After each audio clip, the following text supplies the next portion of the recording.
کیا خدا صرف آسمان میں رہتا ہے؟ اگر نہیں تو ہم دعا اور قنوت میں اپنے ہاتھوں کو آسمان کی طرف کیوں بلند کرتے ہیں؟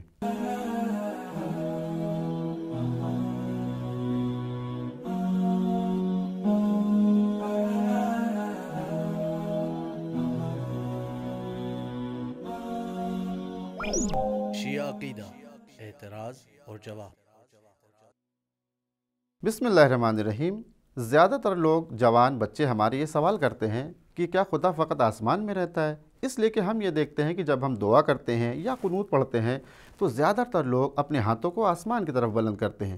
یہی سوال لوگوں نے معصومین سے بھی کیے تھے، تو معصومین علیہ السلام نے اس کا جواب بڑی سنجیدگی سے دیا ہے۔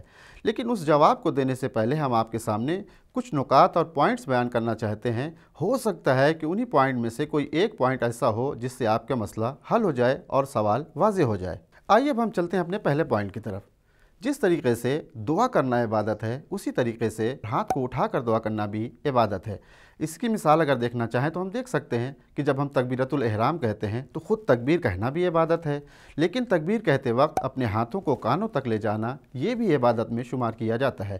جس طریقے سے ہم رکوع میں جھکتے ہیں اور جس طریقے سے ہم سجدے میں اپنے سر کو رکھتے ہیں، تو یہ تمام افعال، یہ تمام چیزیں جو ہیں اسے عبادت میں شمار کیا جاتا ہے۔ اسی طریقے سے دعا بھی عبادت ہے، اور حالت دعا میں اپنے ہاتھوں کو آسمان کی طرف بلند کرنا یہ بھی عبادت ہے۔ آئیے اب ہم دوسرے پوائنٹ کی طرف چلتے ہیں۔ دیکھیں، جب ہم اپنے سامنے کسی بچے کو دیکھتے ہیں اور وہ بچہ بچپنے کے عالم میں اپنے بڑے سے اگر کچھ مانگنا چاہتا ہے تو سب سے پہلے اپنے ہاتھوں کو اوپر اٹھاتا ہے، اپنے ہاتھوں کو بلند کرتا ہے۔ یعنی اگر ہم سیکھنا چاہیں تو اس چھوٹے سے بچے سے بھی سیکھ سکتے ہیں، جو ہمیں ادب سکھاتا ہے کہ جب ہم اپنے بڑے سے کسی چیز کا مطالبہ کریں یا اس سے کسی چیز کو مانگیں تو اپنے ہاتھوں کو بلند کر کے مانگنا چاہیے۔ اسی طریقے سے جب ہم اپنے پروردگار کی خدمت میں حاضر ہوں اور اس کی بارگاہ میں کھڑے ہوں تو اب اس سے بڑا تو کوئی نہیں ہے، سب سے بڑا وہی ہمارا پروردگار ہے۔ تو جب ہم اس کی بارگاہ میں کھڑے ہوں تو ہمیں یہی طریقہ اپنانا چاہیے کہ ہم چونکہ چھوٹے ہیں، ہم نادار ہیں، لیکن ہمارا خدا عظیم اور بزرگ ہے، تو اس کی بارگاہ میں اپنے ہاتھوں کو بلند کر کے مانگنا چاہیے۔ آئیے ہم چلتے ہیں اپنے تیسرے پوائنٹ کی طرف۔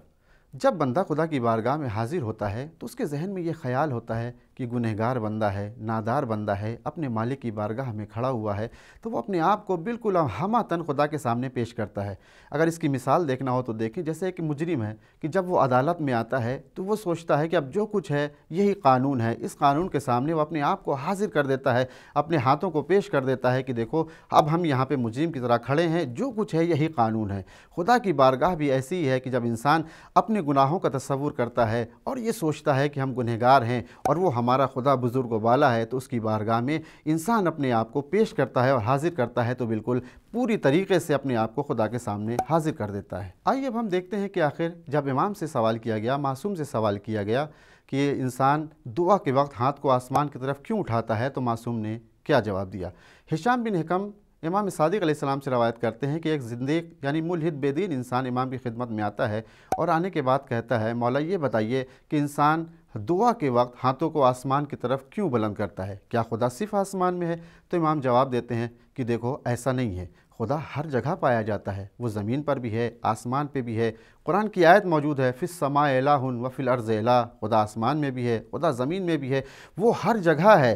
لیکن پھر ہم کیوں ہاتھ کو اٹھاتے ہیں؟ تو امام فرماتے ہیں اس کا مقصد یہ ہے کہ چونکہ اللہ نے رزق کا مخزن جو ہے وہ آسمان کو قرار دیا ہے، رزق کو اللہ نے آسمان کو کان قرار دیا ہے، تو جب بندہ آسمان کی طرف اپنے ہاتھوں کو بلند کر کے اپنے خدا سے کچھ مانگتا ہے تو گویا وہ رزق کا مطالبہ کرتا ہے کہ وہ اپنے خدا سے چاہتا ہے کہ اسے وہ چیز حاصل ہو جائے جس سے وہ پانا چاہتا ہے۔ تو اسی لیے ہاتھوں کو آسمان کی طرف بلند کر کے خدا سے مانگنا یہ اپنے رزق میں اضافے کا ایک سبب ہے۔ اسی طرح کتاب خصال میں امیر المومنین علی بن ابی طالب سے منقول ہے کہ ایک شخص آپ کی خدمت میں آتا ہے اور آپ سے بھی وہی سوال کرتا ہے کہ بندہ دعا کے وقت اپنے ہاتھوں کو آسمان کی طرف کیوں بلند کرتا ہے؟